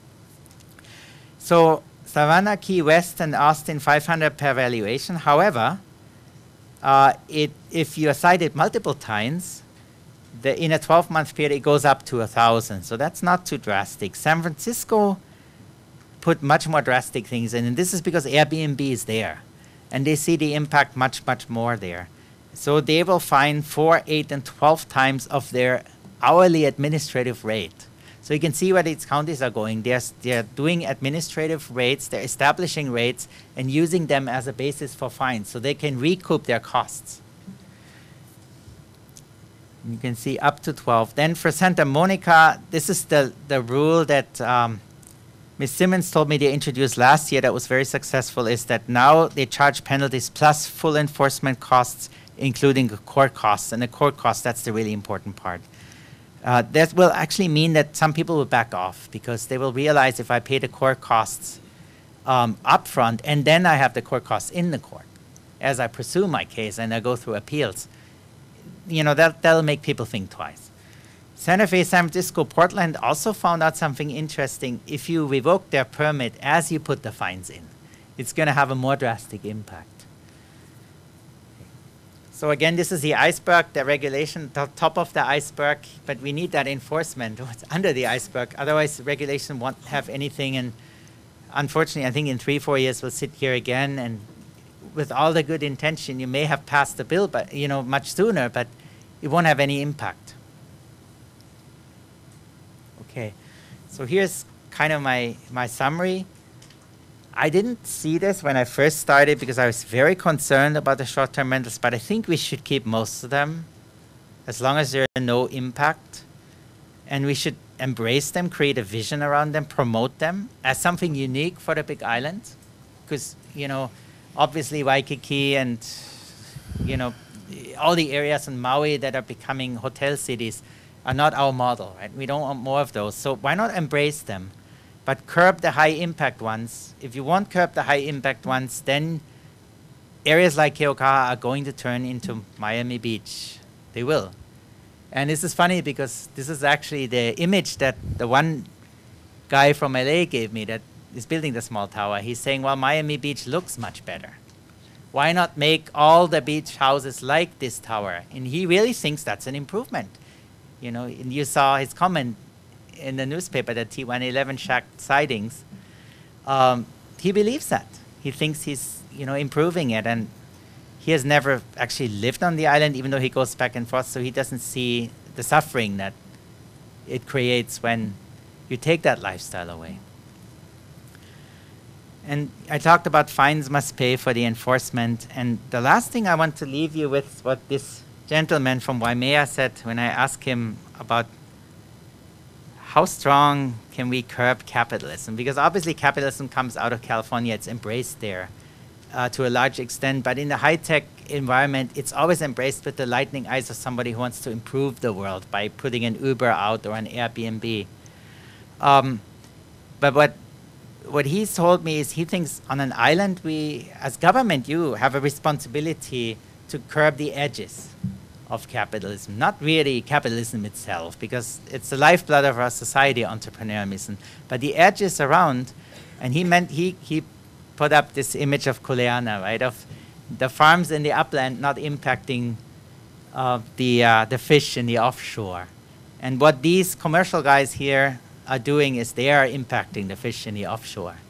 And so I think there is a responsibility for all of us to do something about it. So thank you very much for your time. And thank you, Mr. Buchta. I think we need to have a 5-minute break before we continue with this. So I'm going to take a 5-minute recess. Many years ago, one of the smartest guys I ever worked with, John Ray, who was a former council member from Waimea, made a presentation to all of us. But it wasn't as a council person. He had already left the council and was, I think it was in his role with the Leeward Planning Conference, I think. I'm not too sure. And this was many years ago. And then he talked, about the decline in resort, the hotel industries on this island, and the rise of, at that time, it was what he called the resort nodes, being places where people will go to moving forward. And of course, I don't think he anticipated what we see right now, but in his own way, he articulated the rise of this phenomenon. So that was quite interesting. But I just really wanted to thank you and thank Ms. Lee Loy, and then anticipate that I will be talking to you in the very near future. Thank you so much for coming. This was the opportunity for you to share your wealth of information with each individual council members. You touched on something that is impacting each and every district in its own very unique way. But we're looking at how do we create those policies, create the opportunities. I'm lucky enough to be able to communicate with you on a daily basis. So I'm not going to have any questions right here, right now, but you have left us with those questions of how do we empower communities to maintain their community character while still looking at opportunities for our real property tax base, the enforcement that goes with it. And I've appreciated all the different areas of the best practices and some of the areas in which we will have to take a very multi-pronged approach with help from the state, help with our code enforcement. And I'm actually looking at a bigger picture when we go through our general plan update and maintaining each and every district and the uniqueness of those districts while still creating an enforcement and a policy. So thank you so much for your time. I really hope that all of my other colleagues take the opportunity to reach out to Stefan and fine-tune what future legislation we might be having coming forward. So I thank you and yield at this time. Echoing Mr. Chung and Ms. Leloy's comments about well done, excellent presentation. I do have a question, and I will be reaching out to you later. My takeaway from your presentation was, first of all, there's not a one-size-fits-all, and it's depending on where we're looking at, it's the character of the community, and that's one of the comments you made on your monster home, I guess we'd call it, Keaukaha side. I mean, the whole reason that people want to come here is the character of the community. And so the paradox is the more you impact that character disappears. And so it's a short-term gain, but if you slowly erode that to nothing, then what's the attraction to bring to the island? So mindful of that. You did touch on the economic side, which is part of the balancing act that we have to embrace and figure out how to make this work, because there's an economic impact positive to the county. But if we can embrace that and engage that for the county, there's some good benefits, but we have to strike that balance in there. I was looking, and here's the question. You have your best practices. My question is, what were some of the worst practices? I was looking for that slide. What were some things that other jurisdictions tried that were really bad ideas? There's no point in us discovering the bad ideas ourselves. Let's let someone else tell us what they were. So do you have any comments on that? Excuse me, could you put your mic on again? Thank you. I think that works. It's really, I think what I talked about at the end of the presentation, it wasn't so much the policy that they put in. It was that they didn't emphasize enforcement, and that they had to adjust the policy later on many times in order to make it work. Is that whatever policy you go in, and it's interesting, Berlin put in 100,000 euros. San Francisco originally put in only 500. It didn't have much different impact because the 100,000 euro only caught a few guys. So if you look at the total amount of listings, it didn't drastically reduce it, but it caught a few major, offenders in residential neighborhoods. So I think it really depends on what you expect out of it. If you expect a large impact on the amount of listings, then you're going to put a different policy in that. If you, just want to curb a few big operators, as I would be advocating for. But I think generally putting, I haven't seen, I haven't seen a lot of super bad policy put in at this point. Because everybody's looking at this explosion and it's happening in real time. And they're trying to curb it. and they're finding out that the real problem is not just, putting the policy, but the enforcement. And I think every county and every area is unique. So to some extent, we're not the same as San Francisco. We have more absentee owners with their houses. We have different constituencies. So I think whatever we put in, we'll have to adjust on the ground relatively quickly. I don't know if the mechanism as bills get put out allows that, to adjust things on the ground, maybe even at every 6 months or every year, let's say, to see, is this curbing and how are the hosts adjusting? Because you're looking at a sort of a dynamic system, is where you put some policy out, then the hosts will first hide, then the hosts will, maybe split up the houses, maybe hide behind LLCs. That's what you see on the mainland. They're very creative, because there's so much money at stake. The few smart hosts what you tend to see will get very creative. So I think the main message isn't, it's not so much the smarts you put in now, because you don't understand the system until you see it operating when you put it in. So I think, but one thing I take away from this is, some cities don't put in density regulation, and I think that's definitely not good, right? They just outright ban everything, as some of the other counties here in Hawaii have tried, and that definitely won't work. So I think that's definitely a not so good practice. It's very well meant, but I think it's not enforceable. Well, and I appreciate that, and what You can see I'm struggling with the answer, but I would say look at it as a dynamic system and adjust as you go. Kind of a work in progress. As a work in progress. Which then highlights that what we should be doing as a council, is come back to one of your first slides, is identify what we're trying to accomplish, what's the purpose, what's our goal, and then craft the legislation around that.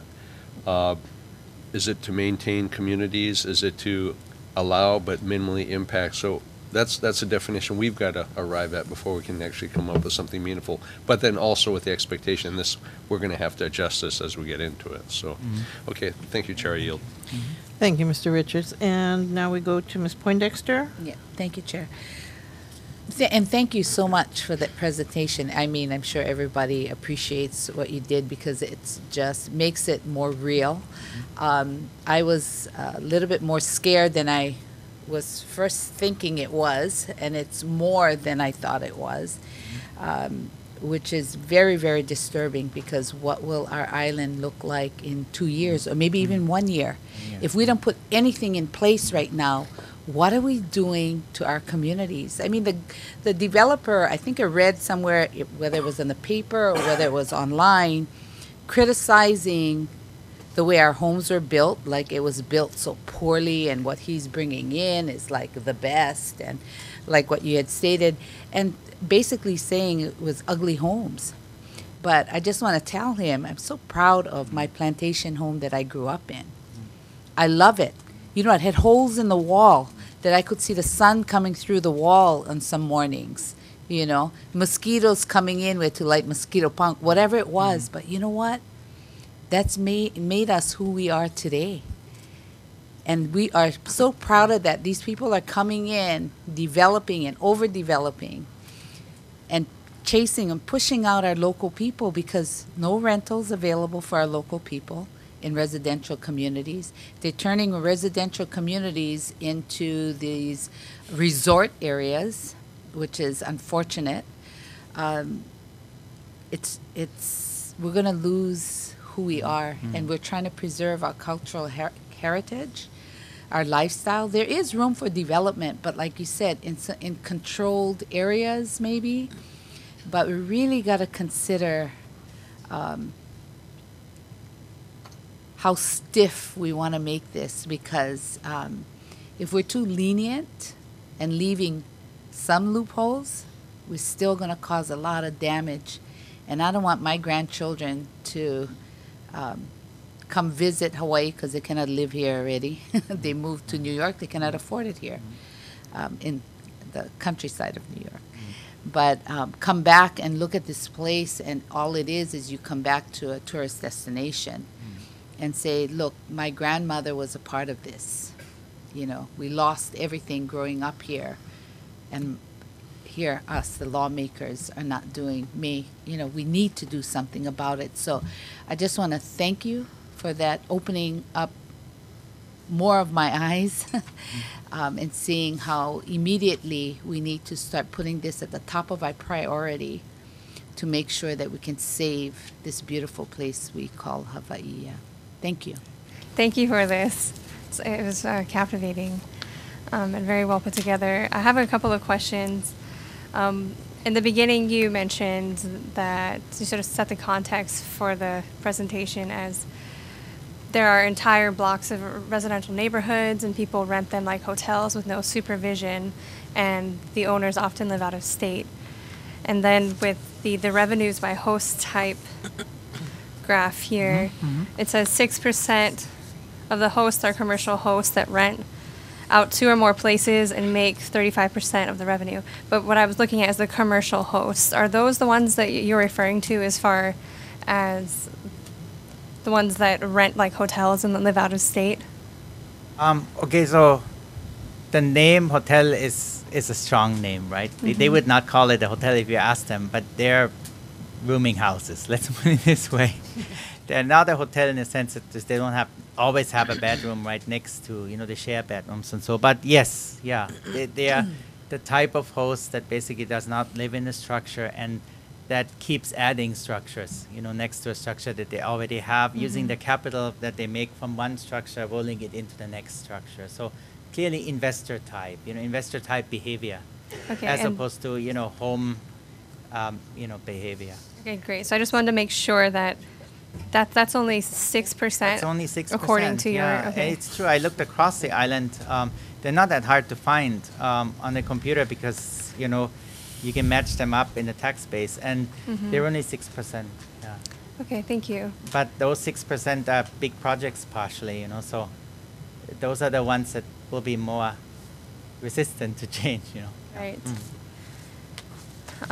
Does it say, as far as, so 6% are the owners. Do you have any stats on the amount of rentals that they actually own? It's totally different. I would say the most own 3 on average. The really bad ones 6%. own up to 10 or 12, but the most of them own 3 or 4. Okay. Thank you. They start usually with one house up on Hamakua. Then they realize, well, Miloli kind of looks similar, so why don't I try there? And then they have another house in Miloli, and then they realize, well, in Kaihaʻi down there looks like similar again, near the beach. Let's see. So if they find an open house, then they'll move there. It's sort of random where they can find empty houses that they can add to their base. So that's the kind of behavior. So, but as they go on, they're now rapidly adding because they know that time is running. And so for the ones that I've been observing, they're now adding 1 every 6 months. 1 every 6 months. Thank you. And these numbers here that you have, with these hot spots around the island, how did you get these? So what I did is I pretended to be a human user going to Airbnb, and I had a list of all the different cities. There's a Hawaii GIS project. It's really great. It's run by the state. And so somebody put all the parcels, all the lots on the whole island into a file. And I took that file and I downloaded it into a computer database. And then for every lot on the whole island, I go to Airbnb and see, is there anything around? For many lots, they're not listed. They're like, maybe some are conservation in the middle. But so I'd find all the ones that are around. And then I start matching and seeing, is there the same first name? For example, this is Robert who runs this. Is there a Bob or Robert in the tax record of that lot? That's basically how you do it. But sometimes it doesn't match because the host is some realtor who's doing it for him. Then you try to match the shape of the house. You try to match the descriptions. And surprisingly, computers are good at this. only a few percent fall out that you can't automatically match. And so that whole data is basically match all lots, every single lot in the whole island, against all listings on Airbnb, and then put them on a Google map. So that's what you're looking at. Thank you. Yeah. So is this how you sort of mitigated for duplicate listings? Yeah, so one good thing is, and this list that you're looking at is only Airbnb. When you go out to VRBO, HomeAway, there's a whole litter of other companies. They're clearly not as big as Airbnb. Airbnb is the gorilla. Then you'll find lots of duplicates because there's big incentive to list them on several. And in fact, some of the commercial owners put up their own websites. This one guy with his hotel tower, he has a beautiful site with 7 homes listed. 3 are in Hawaiian beaches, 4 are in Keaukaha. It's all listed there. So they create their own websites too. So you're going to have lots of duplicate listings. But if you stay just inside Airbnb, and that's what, in this case, for these numbers I did, then it gets simple. There's not going to be that many duplicates because you don't want to have double bookings. If you're going to, as an owner, have duplicates, then you have pain because somebody's going to go in and type in their credit card, and you're going to have to call them and put their booking back. So there's, I would say, only those double listings, but those I can filter by computer because they're on the same lot. So Right. it's actually not, and it's good that you asked that question because the people who have vested interest, they will push back on these numbers hard. They will say, oh, there's only a few thousand. We don't believe these numbers. And until you sit them down and zoom in on their own lot, then they'll actually see it. Yeah, I think it would be great to get a good breakdown of how we got these numbers. So this is something that we can explain to the public Right. as being Right. valid. Yeah. But please handle those numbers with care because I did not realize myself. People know they're semi-legal. And if such a map gets published, then, they feel threatened. And so I moved those pins around fuzzily so that they're not exactly on the property. So maybe if you publish it or somebody in the county publishes it officially, then maybe we can use these maps. But they're sort of explosive. Thank you. So just looking at it, I was actually pretty shocked to see that there are probably about 1,000 in my district. And I was wondering if you happen to know of any numbers on economic activity that these Airbnbs have provided alone? Or do you know of anyone who may have done a study like that? Yeah, there's plenty of studies on the mainland, but I don't know if they really apply because especially in the Puna district, there's lots of land type vacation rentals that are quite unique. And I don't know if they compare to like the cities, like a San Francisco. Having lived in San Francisco, I don't think they compare. So I think there's not a lot of, but if you let me know what kind of data you'd like to see, then I could maybe generate that. Yeah, that is definitely something because we need to know all of the data so that we can make a good decision to base upon it. I mean, what's easy to calculate is we have the numbers which are whole house rentals that you can easily get, and you can generate tax numbers and other things from that. But you have ideas how we can. Yeah, I'm interested in how much do they actually contribute in terms of the wraparound services that come with each vacation rental. Yeah. My sense is that way right we now know the it's- impact of the decision that we're making. They will definitely generate. And I've known some people anticipate the backlash, so they pay fairly good wages now. I've seen guys in Kona that have multiple units on Ali'i Drive, and they pay $25 an hour for cleaning. And in order to sort of, I think they're doing this in good faith to avoid this. But what tends to happen is I had a neighbor that got very worked up because I was working on this and he didn't like the idea.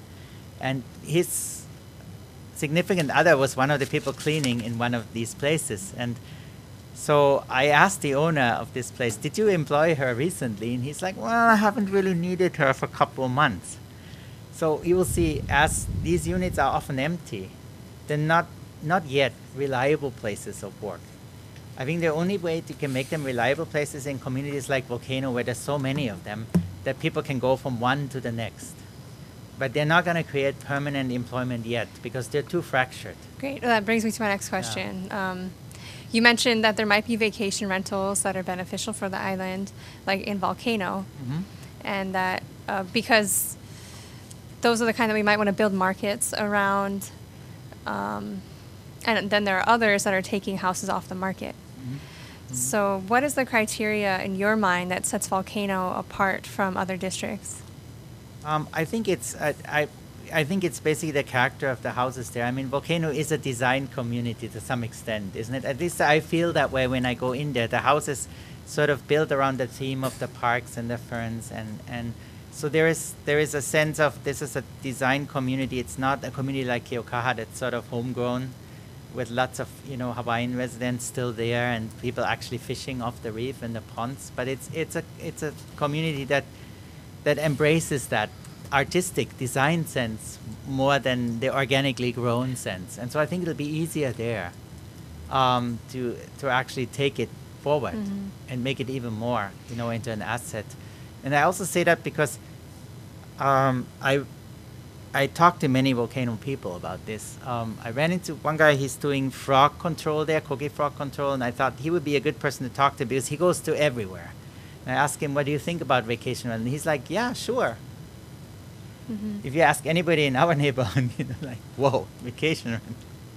I think they'll embrace it. Yeah. And so I think that's an important point of discussion, which is what is this criteria of an appropriate place for them and a non-appropriate place, and then starting from there as far as establishing our value system. Yeah, so I mean, one is support a touristic infrastructure next to it, like the park.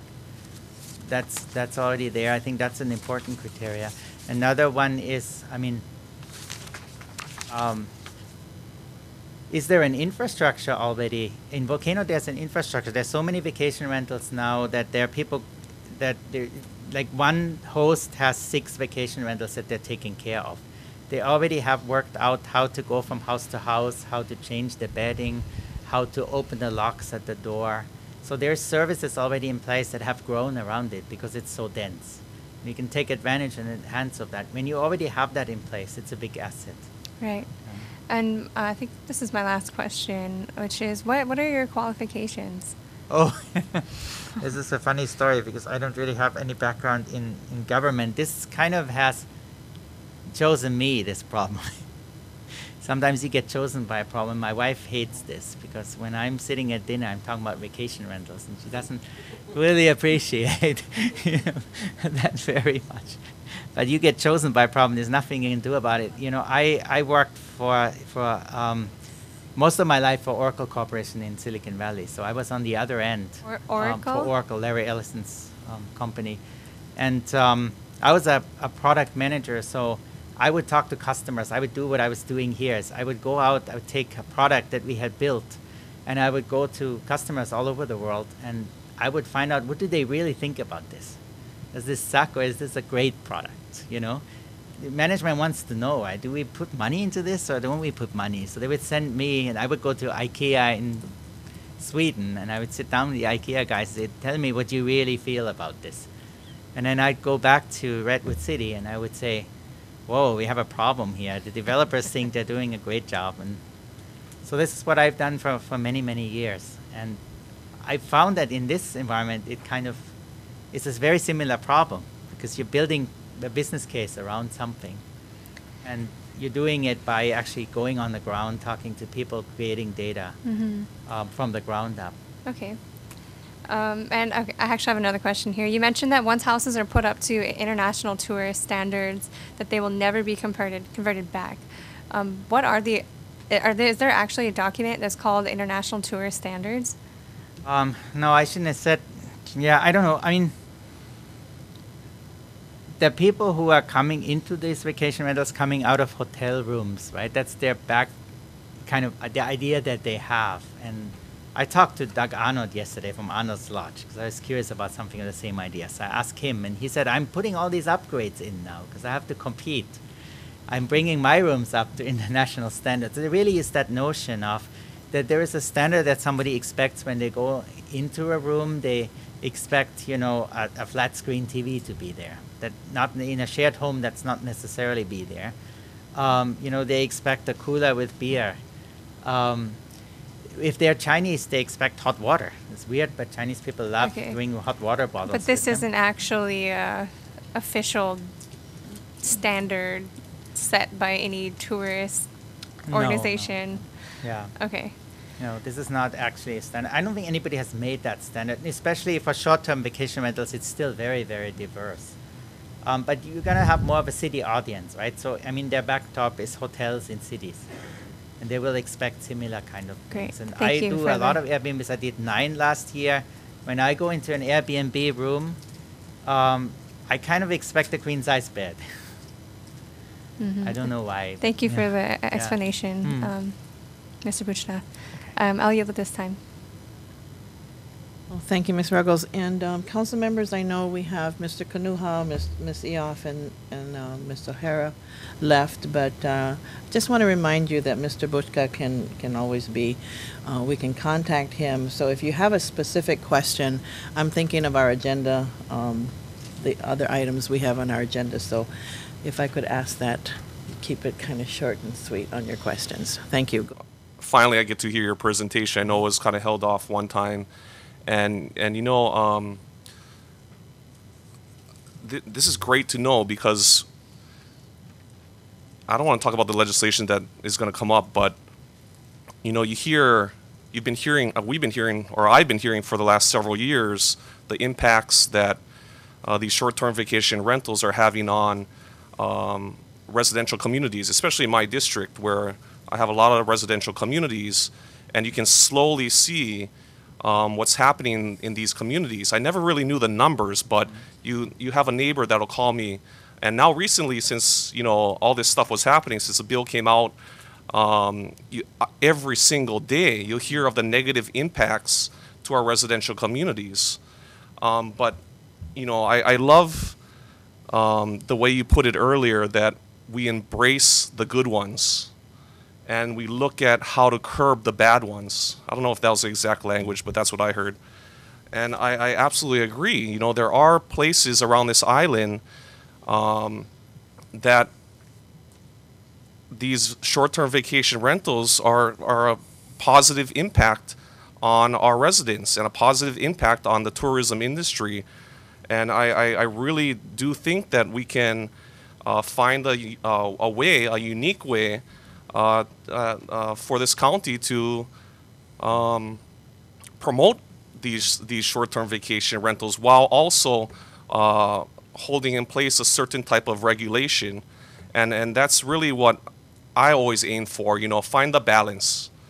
Look at this entire island and find that unique balance. This island is going to be different from Maui, which is going to be different from Honolulu. Our island is going to be different from Kauai.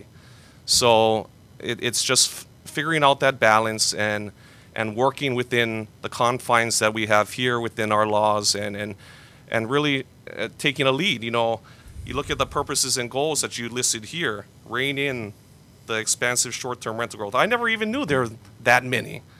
I had no clue. Like the legislation that is going forth was driven by people calling my office all the time, saying that there's a problem here. We need to do something about it. They saw what happened on the other islands, and they see it happening here. But now we actually have some data to back up what these people were saying every single time that they called my office. So I love that that this presentation is being presented to us, and I really look forward to talking to you afterwards about all the other stuff that you were talking about, and really want to meet and talk story more. Other purposes: maintain neighborhood character and unique feel. I live in one of the oldest subdivisions, or my family lives in one of the oldest subdivisions in Kona. You see the housing being taken out, and they don't have any CCNRs that they have an active community association that can curb these vacation rentals within there. So you'll see, the vacation rental sign be popped out here and there. It's taken away from. It's exactly doing what you said, taking away from available housing. And that is a huge problem. I can't even afford to buy a house in Kona or find a house at that. Minimize impacts on residential areas, as I just said. Enable economic opportunities and support tourism. See, this is the supporting part of short-term vacation rentals. It is a unique thing, and we're now figuring out the opportunities that these have for the tourism industry. I mean, we're at an all-time high right now, and it's great. You know, there's a lot of jobs out there. There's a lot of economic growth. You know, and at some point we're going to be generating money for the county. There isn't a separate category for this, but there sure as hell might be after some regulation goes through. And really, I love the purpose of developing a vision for the role of these home share rentals in Hawaii County. That's really what we're aiming to do, and really look forward to working with this council and hearing from the community about how we make that vision and how we approach this. But I never had any questions. Now I really want to talk to you in length about more of this stuff, and that's where all my questions are going to be. But thanks, Ms. Leloy, for bringing this to the council, and really appreciate your presentation and all the information that it provided. I yield. I want to follow Mr. Kanuha because maybe it's because we share the Kona district, maybe it's because we've worked on this, but I just really wanted to thank you that you gave us a lot of things to think about. You covered a lot of issues relating to short-term vacation rentals, but the thing that really struck me the most, I think, was seeking this balance. And you spoke very philosophically about our role as policymakers or lawmakers, and that it is our responsibility in our kuleana to find a win-win where we can mitigate impacts to our neighborhoods and yet see the appropriate need for alternative modes of for vacationers. So I just wanted to thank you for making that point clear, and some of the other the Alexander Hamilton quote, and so I mean it kind of gave us a great perspective, and I'm sure we will look forward to more discussions with you and with each other as we move along. So mahalo, and mahalo, Ms. Leloy. Stefan Buchta? Okay, can I just call you Stefan? Okay, no, Stefan's good. I really, really appreciate the presentation. I too am a bit of a data nerd, so I really, really appreciate it. You did reference when you were giving us the raging popularity slide that the conditions that you had to place on the data, moving the actual locations around a little bit and whatnot. I would love to be able to have access to the full data. My district is Lower Puna, and if I'm reading your map correctly, we have like 850 vacation rentals between Paradise Park, Hawaiian Beaches Shores, and Kapoho, which has turned into almost nothing but, especially the gated community there, has really, really lost their sense of community. And I hear a lot of complaints about that as well. So it's also problematic because we have some of the older subdivisions on island, and there are some state laws. You referenced the one about homes built before 1973. There's also a reference in state law to subdivisions created before 1976, and how this all affects the short-term vacation rental legislation that we come up with. And so it's ever and always challenging to find the right mix. But I'm just going to throw out just a question, and it's based on other ways that other counties have dealt with the short-term vacation rental. Would you care to offer an opinion on whether it might be best to go with, say, a grandfathering system versus a quota-based system? It's interesting because the other counties don't really have that notion of grandfathering. That's something really unique to Hawaii. I've never heard that term when I talk to anybody out there, really. But but of course they have the same problem. I mean, people are already there, you know, and but yeah, it's all quota based. What you see, yeah, but I think there was a technical reason why grandfathering could be attractive, right? Because I think the type of permit that could be given to people who grandfather has other implications in the planning framework. I don't know if you put it that way, but yeah, I don't know if the semantics really matters at that point that much, because eventually the density still acknowledges that somebody's already there, and you're going to have to decide to take somebody away or even stop it at the current level or something, whether you call it grandfathering, you call it concentration. I don't know if it will make a lot of difference at the end. Well, thank you for that, and I too would like to stay in touch and talk more, so please feel free to share your contact information. Thank you. Thank you. Thank you, Ms. O'Hara. And given that no one else's light is on, Mr. Buchta, thank you very much for today's presentation. I think I need to also say thank you to Ms. Leloy.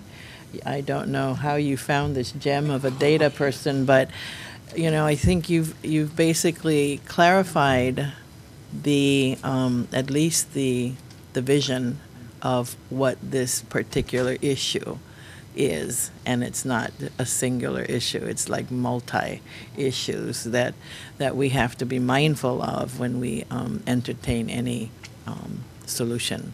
And so I'm very, very pleased, and I'm very happy to make your acquaintance today, and we will keep in touch, because I know that this is going to be a topic that is not only important, but it'll be ongoing. And so thank you very much.